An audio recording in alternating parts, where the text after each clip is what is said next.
আন্তর্জাতিক আইনের তোয়াক্কা না করেই অবৈধভাবে কাঁটাতারের বেড়া নির্মাণের চেষ্টার ঘটনা ঘটেছে ভারতীয় সীমান্তরক্ষী বাহিনী বিএসএফ কর্তৃক। এতে বাংলাদেশের সীমান্তরক্ষী বাহিনী বিজিবি বাধা দিয়েছে। সীমান্তরক্ষীদের সঙ্গে যুক্ত হতে দেখা গেছে সাধারণ মানুষদেরও। তবে এবার সীমান্ত ইস্যুতে কঠোর হচ্ছে বাংলাদেশ। বাংলাদেশের সীমান্তরক্ষী বাহিনী কঠোর অবস্থানে যাওয়ায় কাজ বন্ধ রাখতে বাধ্য হয়েছে বলে জানিয়েছেন অন্তর্বর্তী সরকারের স্বরাষ্ট্র উপদেষ্টা লেফটেন্যান্ট জেনারেল অবসরপ্রাপ্ত জাহাঙ্গীর আলম চৌধুরী। এদিকে সীমান্তের ১৫০ গজের মধ্যে কোনো ধরনের কাঁটাতারের বেড়া নির্মাণ করতে পারবে না ভারত। তবে ১৫০ গজের বাইরে নির্মাণে বাংলাদেশের কোনো আপত্তি নেই বলে জানিয়েছেন স্বরাষ্ট্র উপদেষ্টা লেফটেন্যান্ট জেনারেল অবসরপ্রাপ্ত মোহাম্মদ জাহাঙ্গীর আলম চৌধুরী।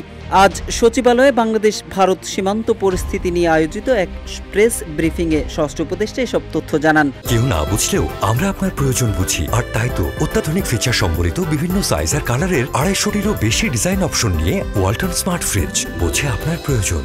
স্বরাষ্ট্র উপদেষ্টা জানান, ভারত আন্তর্জাতিক আইন লঙ্ঘন করে সীমান্তে কাঁটাতারের বেড়া দিতে চাইলে তাতে বাধা দেবে বাংলাদেশ। সংবাদ সম্মেলনে স্বরাষ্ট্র উপদেষ্টা আরও জানান, সীমান্ত ইস্যুটি ইতোমধ্যে পররাষ্ট্র মন্ত্রণালয়কে জানানো হয়েছে। শিগগিরই ভারতীয় হাইকমিশনারকে ডেকে এ ব্যাপারে প্রতিবাদ জানানো হবে বলেও জানান তিনি। এদিকে অন্তর্বর্তী সরকারের স্বরাষ্ট্র উপদেষ্টা বলেন, সীমান্তের বিভিন্ন জায়গায় ভারত আন্তর্জাতিক আইন লঙ্ঘন করে কাঁটাতারের বেড়া নির্মাণ করছে। এ কর্মকাণ্ডে বাধা দেবে বাংলাদেশ। শক্ত অবস্থানে থাকবে বাংলাদেশের সীমান্তরক্ষী বাহিনী, বর্ডার গার্ড বাংলাদেশ। সীমান্তে একতরফা পদক্ষেপ মেনে নেওয়া হবে না বলে জানিয়ে স্বরাষ্ট্র উপদেষ্টা বলেন, বাংলাদেশ সীমান্তে যে কোনো উন্নয়ন কাজের জন্য আলোচনার মাধ্যমে সিদ্ধান্ত নিতে হবে। সীমান্তে একতরফা পদক্ষেপ কখনোই মেনে নেওয়া হবে না। এদিকে স্বরাষ্ট্র উপদেষ্টা বলেন, বিগত সরকারের সময়ে ভারত কিছু এলাকায় কাঁটাতারের বেড়া নির্মাণের সুযোগ পেয়েছে। বর্তমানে ৪,১৫৬ কিলোমিটার দীর্ঘ বাংলাদেশ ভারত সীমান্তের ৩,২৭১ কিলোমিটার অংশে ভারত কাঁটাতারের বেড়া নির্মাণ সম্পন্ন করেছে।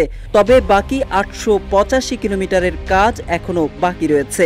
স্বরাষ্ট্র উপদেষ্টা আওয়ামী লীগের সময় করা সীমান্তে যেসব অসম চুক্তি রয়েছে তা বাতিল করা হবে বলেও জানান। সম্প্রতি ভারত লালমনিরহাট, নওগাঁ সহ বাংলাদেশের বেশ কিছু সীমান্ত এলাকায় কাঁটাতারের বেড়া নির্মাণের চেষ্টা করলে বাধা দেয় বাংলাদেশের সীমান্তরক্ষী বাহিনী বিজিবি। দুই দেশের সীমান্তরক্ষী বাহিনীর বিপরীতমুখী অবস্থানে উত্তেজনা বিরাজ করে সীমান্ত এলাকায়। Mohammad Saiful Islam, news desk, Ittefaq.